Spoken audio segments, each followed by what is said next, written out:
Hello everyone, welcome back to biology पाठशाला by Juhi. तो बच्चों, ये चैप्टर हम लोगों ने अपने लास्ट क्लास में स्टार्ट किया था, जहाँ पे हम लोगों ने डिस्कस किया था दैट एंडोक्राइन ग्लैंड्स क्या होते हैं, इन्हें डक्टलेस ग्लैंड क्यों कहते हैं और हार्मोन्स क्या होते हैं। तो बच्चों, आज के लेक्चर में अब हम लोग पढ़ने वाले हैं ह्यूमन एंडोक्राइन सिस्टम के बारे में एंड जो हमारी ये डिफरेंट डिफरेंट कौन कौन सी एंडोक्राइन ग्लैंड्स होती हैं, इन सब के बारे में हम लोग एक एक लेक्चर में डिटेल में पढ़ेंगे। तो आज का हमारा टॉपिक है ह्यूमन एंडोक्राइन सिस्टम एंड हम लोग हाइपोथैलेमस के बारे में पढ़ेंगे। तो चलिए शुरू करते हैं।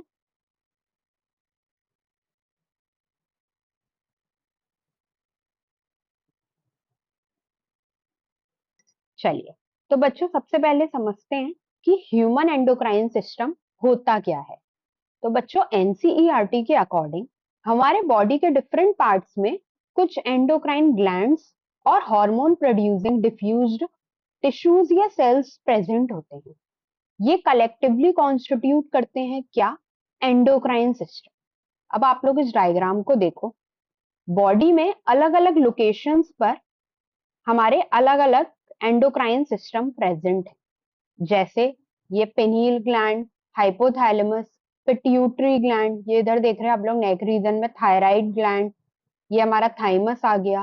किडनी के ऊपर है adrenal gland, pancreas and parathyroid gland behind the thyroid. और अगर मेल्स में बात करें तो टेस्टिस, और अगर फीमेल में बात करें तो ओवरी।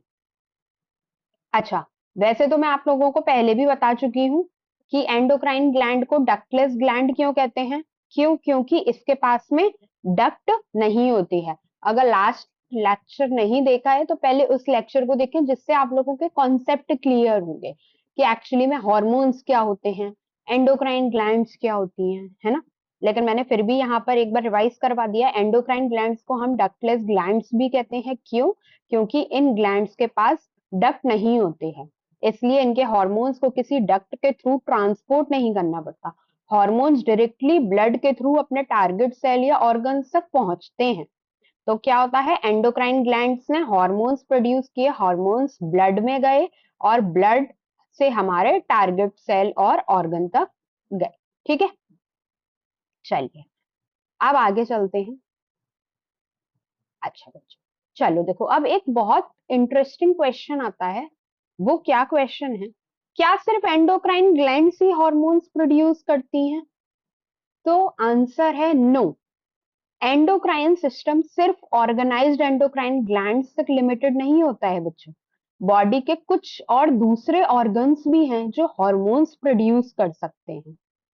जैसे हमारे, ये तो देखो एंडोक्राइन ग्लैंड से अभी अपन लोगों ने डायग्राम में देखा था, पिट्यूटरी, पेनिल, थाईलैंड, इनके थायराइड ग्लैंड सॉरी, इसके अलावा भी हमारे दूसरे ऑर्गन्स हैं जो हमारे हार्मोन्स को प्रोड्यूस कर सकते हैं। जैसे हमारा गैस्ट्रोइंटेस्टाइनल ट्रैक्ट, ये भी हमारे हार्मोन्स प्रोड्यूस करते हैं। लिवर, किडनी, हार्ट, ये सब भी हमारे हार्मोन्स प्रोड्यूस करते हैं। तो इसलिए यहाँ पर एक इंपॉर्टेंट पॉइंट याद रखना है क्या, कि endocrine system only organised endocrine glands नहीं है। एंडोक्राइन ग्लैंड्स के साथ साथ कुछ हार्मोन प्रोड्यूसिंग डिफ्यूज्ड टिश्यू और सेल्स भी एंडोक्राइन सिस्टम का पार्ट होते हैं, और कुछ अदर ऑर्गन्स भी हार्मोन्स प्रोड्यूस कर सकते हैं। तो अगर कभी एग्जाम में ये स्टेटमेंट आ जाए कि क्या सिर्फ only organised endocrine glands produce hormone, तो आंसर क्या होगा? नो। तो इस स्टेटमेंट को आप लोगों को बहुत केयरफुली एनालाइज करना है, क्योंकि other organs can also produce hormones. तो ओनली ऑर्गेनाइज्ड वाले पे आप लोगों को बहुत अच्छे से स्टेटमेंट, नहीं तो यहीं पे ही आप लोगों के 4 नंबर चले जाएंगे। इसलिए बहुत अच्छे से क्वेश्चन को एनालाइज करना है। चलिए आगे चलते हैं। चलिए ठीक है, अब हम आते हैं एक बहुत ही ज्यादा इंपॉर्टेंट पॉइंट पर। वो है क्या? हमारा हाइपोथैलेमस। क्या है? हाइपोथैलेमस। हाइपोथैलेमस बच्चों एंडोक्राइन सिस्टम में एक बहुत ही इंपॉर्टेंट रेगुलेटरी रोल प्ले करता है। सबसे पहले तो इसकी लोकेशन समझते हैं, क्योंकि हम लोगों को हर एक एंडोक्राइन ग्लैंड की लोकेशन का पता होना बहुत जरूरी है। तो सबसे पहले इसकी लोकेशन, ये कहाँ पर होता है? ये डायंसेफेलॉन का बेसल पार्ट होता है। ये देख रहे हैं आप लोग, ये ब्रेन है। ब्रेन में हम लोगों के अलग अलग पार्ट्स होते हैं, जिसमें से एक पार्ट है हमारा डायंसेफेलॉन। डायंसेफेलॉन का बेसल पार्ट में क्या होता है हमारा? हाइपोथैलेमस। ये इसका क्लोज व्यू है, ये देखिए, ये हाइपोथैलेमस है। इसके नीचे ही इससे लगी हुई क्या है? पिट्यूटरी ग्लैंड है, मतलब दूसरी एंडोक्राइन ग्लैंड है। ठीक है, चलिए। और ये बॉडी के वाइड स्पेक्ट्रम ऑफ फंक्शंस को रेगुलेट करता है, मतलब ये हमारी बॉडी में बहुत सारे फंक्शंस को रेगुलेट करता है। अब बच्चों क्या होता है, ये रेगुलेट कैसे करता है? कि देखो क्या होता है कि हाइपोथैलेमस में कुछ स्पेशल सेल्स प्रेजेंट होते हैं। क्या प्रेजेंट होते हैं? Special cells. अगर अब वो बॉडी में कोई चीज बहुत काम कर रही है तो कुछ ना कुछ तो स्पेशल चीज उसे चाहिए ना। तो स्पेशल जो सेल्स होते हैं उनका नाम क्या होता है बच्चों? Neurosecretory cells. क्या होता है? न्यूरोसेक्रेटरी सेल्स होता है। ये सेल्स ग्रुप में प्रेजेंट होते हैं। कैसे? ग्रुप में, अकेले प्रेजेंट नहीं होते हैं। ये कैसे होते हैं? ग्रुप में प्रेजेंट होते हैं। और इन ग्रुप्स को कहा जाता है क्या? न्यूक्लियाई। क्या कहते हैं? न्यूक्लियाई। और ये न्यूरो जो सेक्रेटरी सेल्स यानी कि ये जो न्यूक्लियाई होते हैं, यही हॉर्मोन्स प्रोड्यूस करते हैं। तो इस स्लाइड में आप लोगों को 3 इंपॉर्टेंट पॉइंट्स याद रखने हैं। क्या? सबसे पहले तो कि हाइपोथैलेमस हमारा कहां पर प्रेजेंट होता है, इसकी लोकेशन याद रखनी है कि ये बेसल पार्ट ऑफ डायंसेफेलॉन में। और अगर मतलब कुछ और ब्रॉड कैटेगरी में पूछ ले तो हम लोग ये कह देंगे कि ये फोर ब्रेन का पार्ट है। 3 पार्ट होते हैं अपने ब्रेन के, mid brain, hind brain and fore brain. तो ये फोर ब्रेन का पार्ट है and basal part of diencephalon में होता है। और दूसरा कि ये वाइड स्पेक्ट्रम और बॉडी फंक्शंस को रेगुलेट करता है। और तीसरा पॉइंट ये याद रखना है कि इसमें जो सेल्स, स्पेशल सेल्स होते हैं, वो न्यूरोसेक्रेटरी सेल्स होते हैं और ये ग्रुप में प्रेजेंट होते हैं। और जब ये ग्रुप में होते हैं तो हम लोग इन्हें न्यूक्लियाई कहते हैं। और यही न्यूक्लियाई होते हैं जो हमारे हॉर्मोन्स को प्रोड्यूस करते हैं। तो ये पॉइंट बच्चों एनसीईआरटी के पर्सपेक्टिव से बहुत इंपॉर्टेंट है, तो आप लोगों को ये याद रखने हैं। ठीक है, चलिए। अब बच्चों हम्म, अब एक क्वेश्चन आता है क्या कि ये जो हाइपोथैलेमस है, इससे ये जो हार्मोन प्रोड्यूस करता है उनका फंक्शन क्या है? ठीक है, हाइपोथैलेमस में हमारे स्पेशल सेल्स से हम वो समझ गए। अब वो स्पेशल सेल्स हार्मोन प्रोड्यूस कर रहे हैं, बट ये हार्मोन्स क्या काम कर रहे हैं? तो हाइपोथैलेमिक हार्मोन्स को ब्रॉडली 2 टाइप्स में समझा समझा समझते हैं। ठीक है, सबसे पहले हमारे 2 तरीके के हार्मोन्स हैं, रिलीजिंग हार्मोन्स एंड सेकंड हमारे इनहिबिटिंग हार्मोन्स। अब इन दोनों को चलिए बहुत सिंपल वे में अपन समझते हैं। सबसे पहले बात करते हैं रिलीजिंग हार्मोन्स की। रिलीजिंग हार्मोन्स का काम है पिट्यूटरी को स्टिमुलेट करना। अभी अपन ने देखा था पीछे डायग्राम में भी, ये क्या था कि ये थे हमारे क्या? हाइपोथैलेमस। और हाइपोथैलेमस से ही नीचे क्या लगी हुई थी? ये पिट्यूटरी ग्लैंड। तो इनका काम क्या होता है कि इनसे जो हार्मोन्स प्रोड्यूस होगा, तो ये पिट्यूटरी को स्टिमुलेट करेगा या इनहिबिट करेगा, जिससे पिट्यूटरी से पर्टिकुलर हार्मोन की सिक्रीशन होती है। और जब वो पिट्यूटरी को स्टिमुलेट या इनहिबिट करेगा तो पिट्यूटरी उसी हिसाब से काम करेगा। यानी रिलीजिंग हार्मोन ने क्या किया? पिट्यूटरी हार्मोन को स्टिमुलेट किया और फिर पिट्यूटरी हार्मोन का सिक्रीशन हुआ। अब बात करते हैं इनहिबिटिंग हार्मोन्स की। इनहिबिटिंग हार्मोन्स में इसका ऑपोजिट काम हो रहा है कि ये क्या करता है कि ये पिट्यूटरी हार्मोन के सीक्रेशन को क्या करता है? इनहिबिट करता है। रिलीजिंग में क्या हो रहा था? स्टिमुलेट कर रहा था। इनहिबिटिंग में क्या कर रहा है? इनहिबिट कर रहा है। यानी कि इनहिबिट हार्मोन हमारा क्या करेगा? पिट्यूटरी हार्मोन के सीक्रेशन को इनहिबिट करता है। तो बस एक सिंपल सा कॉन्सेप्ट आप लोगों को याद रखना है क्या? कि जब रिलीजिंग हार्मोन होगा तो वो पिट्यूटरी को स्टिमुलेट कर रहा है और अगर इनहिबिटिंग होगा तो वो इनहिबिट कर रहा है। ठीक है, चलिए। अब आगे बात करते हैं, इसको अब हम लोग एग्जाम्पल से समझते हैं। ठीक है, चलिए।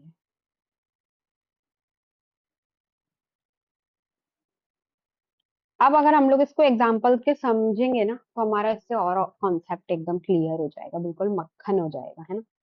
सबसे पहला फर्स्ट एग्जाम्पल है इसका क्या? हमारा जीएनआरएच, गोनाडोट्रोफिन रिलीजिंग हार्मोन। ठीक है, ये हाइपोथैलेमस से प्रोड्यूस होता है। किससे? जो जीएनआरएच होता है ये हमारा हाइपोथैलेमिक हार्मोन है, हाइपोथैलेमस से प्रोड्यूस होता है। अब ये रिलीजिंग हार्मोन है तो ये क्या कर रहा होगा? ये पिट्यूटरी को स्टिमुलेट करता है। जिससे पिट्यूटरी से गोनाडोट्रोफिन्स की सिंथेसिस एंड रिलीज होती है। तो सिंपली क्या हुआ कि हाइपोथैलेमस ने कौन सा हार्मोन रिलीज किया, जीएनआरएच, गोनाडोट्रोफिन रिलीजिंग हार्मोन। उसने पिट्यूटरी को क्या किया, स्टिमुलेट किया, जिससे कि पिट्यूटरी ने अपने हार्मोन्स की सिंथेसिस करी और रिलीज किया, किसका, गोनाडोट्रोफिन्स का। ठीक है, इसलिए बच्चों याद रखना है कि जीएनआरएच हमारा स्टिमुलेट करता है। अच्छा, इसमें एक ट्रिक है, आप लोगों को क्या याद रख सकते हो, जी से गो रिलीजिंग हार्मोन। गो मतलब जल्दी से, गोनाडोट्रोफिन रिलीजिंग हार्मोन, जी गो रिलीजिंग हार्मोन। और रिलीज वर्ड जहां पर भी आ जाए मतलब वो स्टिमुलेट कर रहा है, क्या कर रहा है, इस कोई चीज रिलीज होती है ना, तो स्टिमुलेट ही तो हो रही होती है। ठीक है, अब बच्चों यहाँ पर आता है हमारा सेकेंड एग्जाम्पल है सोमैटोस्टैटिन। सोमैटोस्टैटिन भी क्या है, एक हाइपोथैलेमिक हार्मोन का ही एग्जाम्पल है, लेकिन इसका एक्शन क्या है, ऑपोजिट होता है। सोमैटोस्टैटिन क्या करता है बच्चों, पिट्यूटरी से ग्रोथ हार्मोन की रिलीज को इनहिबिट करता है। किसको, पिट्यूटरी से जो ग्रोथ हार्मोन रिलीज हो रहा होता है, ये उसको क्या कर देता है बच्चों, रोक देता है, इनहिबिट कर देता है। क्या कर देता है, इनहिबिट कर देता है। ठीक है, तो याद रखना है कि सोमैटोस्टैटिन हमारा हाइपोथैलेमिक हार्मोन है, जिसने पिट्यूटरी को क्या कर दिया, इनहिबिट कर दिया। किस चीज के लिए, कि पिट्यूटरी से कह दिया कि अब तुम ग्रोथ हार्मोन रिलीज नहीं कर सकते हैं। ठीक है, तो अब आप लोगों को, मुझे लगता है कि रिलीजिंग और इनहिबिटिंग हार्मोन्स का डिफरेंस क्लियरली समझ में आ गया होगा। तो सिंपल सी बात है कि रिलीज हो रहा है यानी कि पिट्यूटरी को स्टिमुलेट कर रहा है, और इनहिबिट कर रहा है यानी कि पिट्यूटरी हार्मोन सीक्रेशन को इनहिबिट कर रहा है। ठीक है, चलिए आगे चलते हैं। अच्छा, आप देखिए, अब एक सबसे इंपॉर्टेंट क्वेश्चन ये आता है कि ठीक है, हमने बार बार कह दिया कि हाइपोथैलेमस जो है रिलीजिंग हार्मोन और इनहिबिटिंग हार्मोन को प्रोड्यूस कर रहा है। अब ये हाइपोथैलेमस से हार्मोन्स प्रोड्यूस तो हो गए, ठीक है, लेकिन क्वेश्चन ये बहुत आ रहा है मेरे दिमाग में, शायद आप लोगों के भी आ रहा हो, कि अब ये हार्मोन से, सॉरी हाइपोथैलेमस से ये हमारा पिट्यूटरी तक पहुंच कैसे रहा है, मतलब हवा में तो उड़ के जा नहीं रहा होगा ऑब्वियसली, है ना, तो कैसे पहुंच रहा है। यहाँ से बच्चों एक very important NEET concept start होता है, इसलिए आप लोगों को इसे बहुत ध्यान से समझना है। क्या होता है कि जो हमारे हाइपोथैलेमिक न्यूरोसिक्रेटरी सेल्स होते हैं, वहां से क्या हुआ है, हमारे हॉर्मोन्स रिलीज हुए। क्या रिलीज हुए, हमारे हॉर्मोन्स रिलीज हुए। कहाँ से, हमें मालूम है हाइपोथैलेमस में स्पेशल सेल्स हैं, न्यूरोसिक्रेटरी सेल्स, वहां से क्या हुआ, हमारा हॉर्मोन्स रिलीज हुए। उसके बाद बच्चों ये हॉर्मोन्स जो हैं नर्व एंडिंग तक पहुंचते हैं, और इन्हें वहां से रिलीज होते हैं। कहाँ से, कि ये नर्व एंडिंग तक, ये हॉर्मोन्स कहाँ पहुंच गए, हमारे नर्व के एंडिंग तक पहुंच गए, और वहां से रिलीज होते हैं। उसके बाद में बच्चों ये एंटर करते हैं हमारे कहाँ पर, पोर्टल सर्कुलेटरी सिस्टम में। किसमें, पोर्टल सर्कुलेटरी सिस्टम। अब ये बच्चों पोर्टल सर्कुलेटरी सिस्टम हॉर्मोन्स को एंटीरियर पिट्यूटरी तक ले जाता है। कहाँ तक ले जाता है बच्चों, ये एंटीरियर पिट्यूटरी तक ले जाता है। ठीक है, तो बच्चों आप लोगों को क्या, कि हमारे न्यूरोसिक्रे हाइपोथैलेमस में न्यूरोसिक्रेटरी सेल्स से उन्होंने हॉर्मोन्स को रिलीज किया। अब ये हॉर्मोन्स हमारे कहाँ, नर्व एंडिंग्स तक पहुंचे। नर्व एंडिंग्स के थ्रू ये लोग, ये देखो ये हमारा एक्सॉन वाला पार्ट है। जब आप लोगों ने न्यूरॉन वाला चैप्टर पढ़ा होगा, या मैं आगे पढ़ाऊंगी तब आप लोग को और क्लियर होगा। अभी आप लोगों को याद रखना है कि ये हमारा न्यूरॉन है, न्यूरॉन में ये एक्सॉन वाला पार्ट होता है, और ये हमारी नर्व एंडिंग्स होती हैं। तो यहाँ से ये हॉर्मोन्स रिलीज हुए होंगे नर्व एंडिंग से, ये कहाँ पहुंचे, पोर्टल सर्कुलेटरी सिस्टम में पहुंचे, और पोर्टल सर्कुलेटरी सिस्टम से ये हमारे एंटीरियर पिट्यूटरी में गए, और पिट्यूटरी फंक्शंस को रेगुलेट की। ठीक है, अच्छा, अब मैम बार बार बोल रही हैं एंटीरियर एंटीरियर। अब ये एंटीरियर और पोस्टीरियर क्या हुआ, अब इसे हम लोग यहाँ पर एक समझते हैं इसके डिफरेंस को कि क्या है। ठीक है, तो बच्चों ये हाइप जो एंटीरियर पिट्यूटरी है, ये हाइपोथैलेमस से पोर्टल सर्कुलेटरी सिस्टम के थ्रू रेगुलेटेड होती है। किसके थ्रू, एंटीरियर पिट्यूटरी किससे रेगुलेट होती है, पोर्टल सिस्टम के थ्रू, पोर्टल सर्कुलेटरी सिस्टम के थ्रू। जबकि बच्चों जो ये जो पोस्टीरियर पिट्यूटरी होती है, ये हमारी जो होती है, ये हाइपोथैलेमस के डायरेक्ट न्यूरल रेगुलेशन में होती है। ये डायरेक्ट रेगुलेशन में होती है, जबकि एंटीरियर वाली हमारी पोर्टल सर्कुलेटरी सिस्टम के थ्रू रेगुलेटेड रहती है। तो इन दोनों में आप लोगों को ये फर्क बहुत अच्छे से याद रखना है कि anterior pituitary portal circulatory system के थ्रू रेगुलेट होती है, जबकि पोस्टीरियर पिट्यूटरी हमारे डायरेक्ट न्यूरल रेगुलेशन के थ्रू होती है ना। ये नीट में बहुत यूजफुल पॉइंट है, तो ये आप लोगों को याद रखना है। ये क्वेश्चन बहुत अच्छा है, ये पूछ सकता है आप लोगों से, ठीक है। चलिए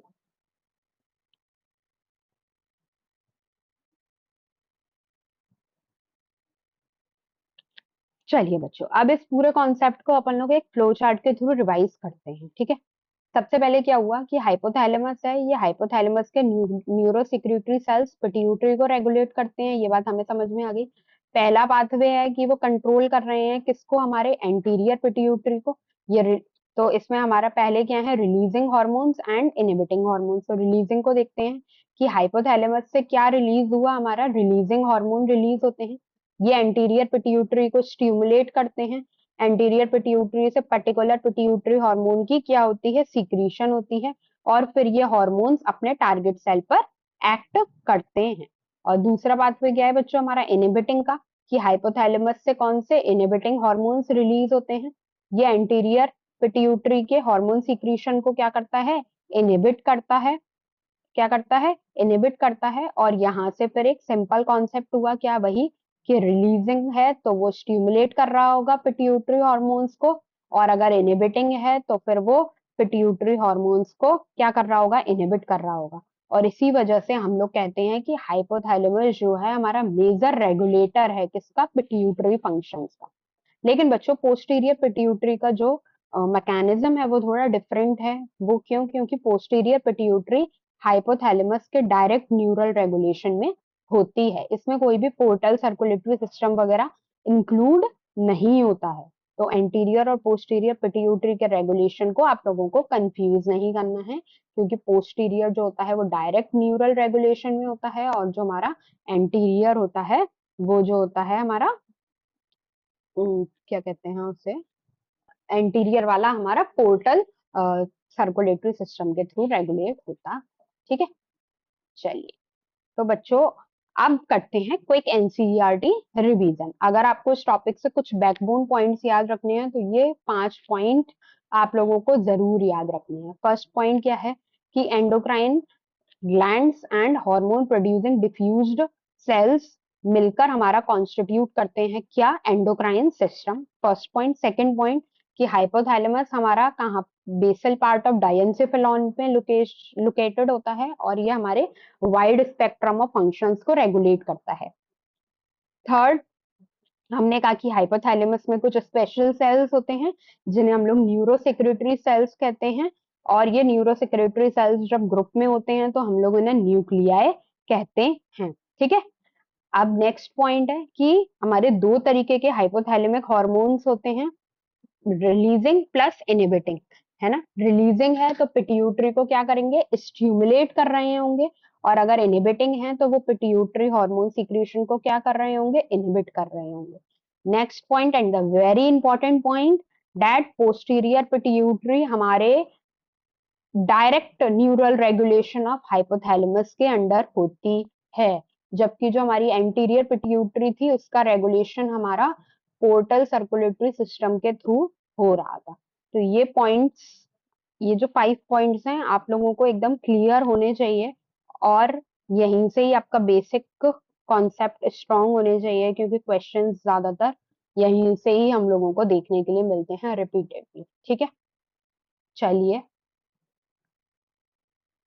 तो बच्चों अब देखते हैं कि कॉन्सेप्ट एक्चुअली कितना क्लियर हुआ है आपको। तो सबसे पहले हम लोग बोर्ड वालों के लिए देखते हैं क्वेश्चन कि what are the two types of hormone produced by the hypothalamus, और explain their function with example. तो बच्चों आप लोग इस वीडियो को पॉज करके इसका आंसर अपनी नोटबुक में लिखने का ट्राई करें।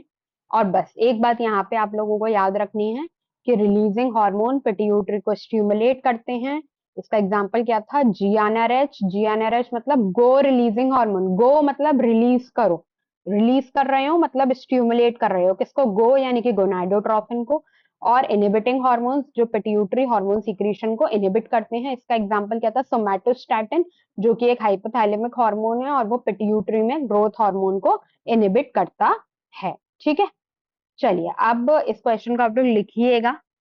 फिर अब बात करते हैं नीट वालों के लिए कि statement is, which statement is correct about the hypothalamus, it only controls the thyroid gland, it contains neurosecretory cells called nuclei, it is a part of the hindbrain, it does not produce hormones।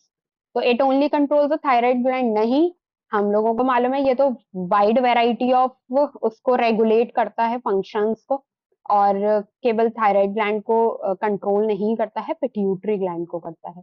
और इसके पास neurosecretory cells होते हैं, बिल्कुल सही है। ये part of the hind brain नहीं है, किसका पार्ट था, फोर ब्रेन का पार्ट था। It does not produce hormones, ये हार्मोन्स प्रोड्यूस तो करता ही है। ठीक है, चलिए आगे चलते हैं।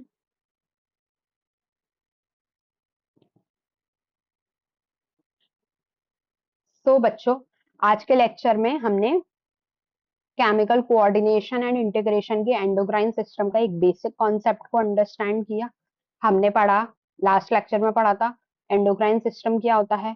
आज में हमने पढ़ा मेजर एंडोक्राइन ग्लैंड्स कौन सी हैं और दूसरे हार्मोन प्रोड्यूसिंग ऑर्गन्स कौन से हो सकते हैं, हाइपोथैलेमस क्या है, न्यूरोसेक्रेटरी सेल्स और न्यूक्लियाई क्या होते हैं, रिलीजिंग और इनहिबिटिंग हार्मोन्स के बारे में पढ़ा, हाइपोथैलेमस पिट्यूटरी को कैसे रेगुलेट करता है वो हमने पढ़ा, है ना।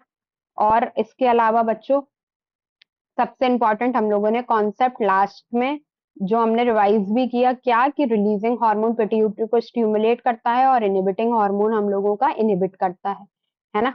एक फाइनल नीड पॉइंट की anterior pituitary portal circulatory system से रेगुलेट होता है और पोस्टीरियर डायरेक्ट न्यूरल रेगुलेशन।